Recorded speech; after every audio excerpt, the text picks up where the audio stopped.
Hi, my name is Nicole Fagan, and today I'll be talking about Richard Wright within my author discussion project. So just a summary about Richard Wright's life. He was born on September 4th, 1908 in a plantation in Mississippi, which was actually in Roxy, Mississippi. He went from relative to relative as his mother had paralysis. And also him and his brother were put in an orphanage for a little bit.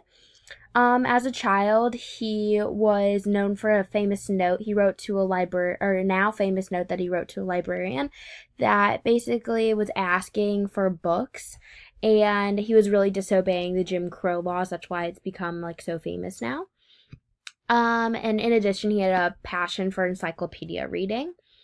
So once he only went to school until ninth grade. So after that, he went on to work and did just very small jobs. And then he got published, for his first short story at the age of 16.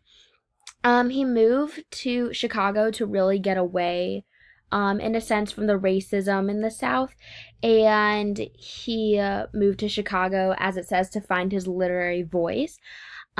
He turned to communism while in Chicago, in which he started working for the Federal Writers Project, which took him to New York City, where they felt he would be better versed to get published one day. And then, like I said, he wrote a story at the age of 16, but not only that, he went on to start writing way more in the future with the project and throughout his life. And as I say in my slide, he wrote many successful stories. He moved to France in order to really escape the Communist Party later in his life, as he started to notice that really wasn't his ideals and values anymore. And he died in Paris on November 28th, 1960, due to a heart attack. So his work, just some famous pieces of work that I was able to find within the reading of the textbook and online research. He published Black Boy, Native Son, Uncle Tom's Children, Long Black Song, and White Man Listen. And I have some of the covers of these books on this slide as well, just to give you an idea of some of the stories he wrote throughout his life. Just to keep going with some fun facts and some interesting things about him, some common themes within his stories came off as racial discrimination, with the times of moving from the South to the North and living through the Depression stage. Segregation, he lived through that. Poverty and violence were very big parts of his childhood and growing up, so he really wanted to indicate those in his writing. In addition, just some famous quotes that I thought were really interesting was, "The artist must bow to the monster of his own imagination. Reading was like a drug, a dope. The novels created moods in which I lived for days," which I really thought this one was interesting. Like I said, in the summary of his life, he really liked encyclopedia reading, and even with his note to the librarian, and even as a writer and a poet and a journalist, he really lives for these stories and these books and these novels. All literature is protest, which I thought was really interesting because he really, his writing really shows his opinions and his thoughts during the times. And I was not leaving the South to forget the South, but so that someday I might understand it, which I really love because it was just talking about why he really left the South and why he continued his life the way he did. So the book I'm going to talk about is Native Son. It was published in the 1940s to reflect the setting of the South Side of Chicago in the 1930s. Through some research, I figured out that there was some biblical allusions featured, and I thought that was really interesting because in the textbook it stated that he grew up around Christianity and Christianity teachings and priests and pastors and everything, and he just didn't always agree with ideals, and that's why he turned to the Communist Party for a little bit. And I thought it was really interesting that he included this in the novel to really portray his own life. And a lot of people say that there's similarities to Uncle Tom's Cabin, which in my opinion makes sense because if I read a book about one author, I'm going to see similarities from, or read a book that one author wrote, I'm going to see similarities in the next book as well.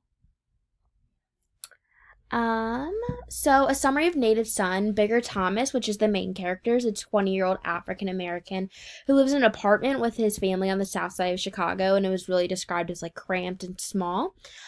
His mom kept suggesting to him that he would work for a rich white man, but instead he went down the wrong path and started to talk about like robbing businesses with his friends, and it talked about how they had never robbed like a white man's business, only African American businesses. So he was left with no other options and decided to take a chauffeur job shortly after attacking one of his gang members.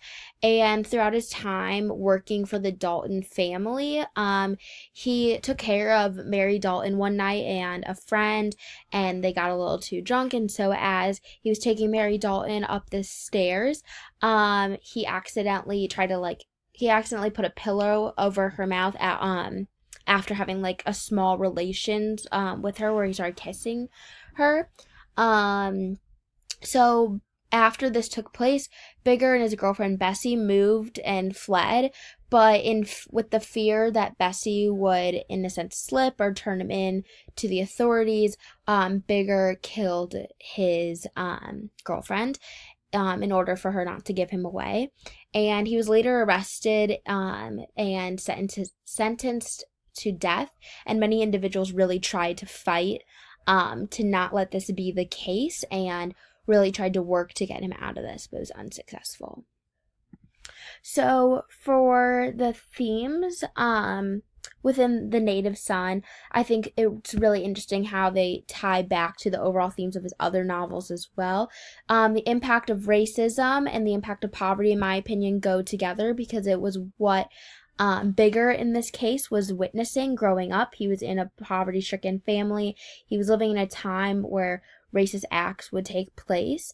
And so it's just what he's used to, and it's what he has to put up with every single day, and it's just what you have to live with and act on, in a sense. And the impact of social norms I really thought stood out to me, because, as I said, this was a time where racism took place. They all connect with each other.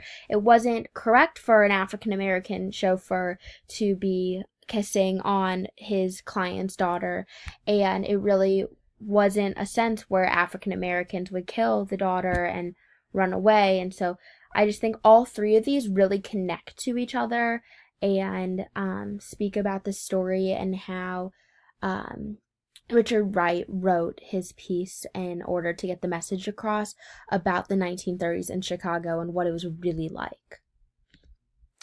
So here are my sources, and I'm leaving you guys off with a picture of Richard Wright. Thank you.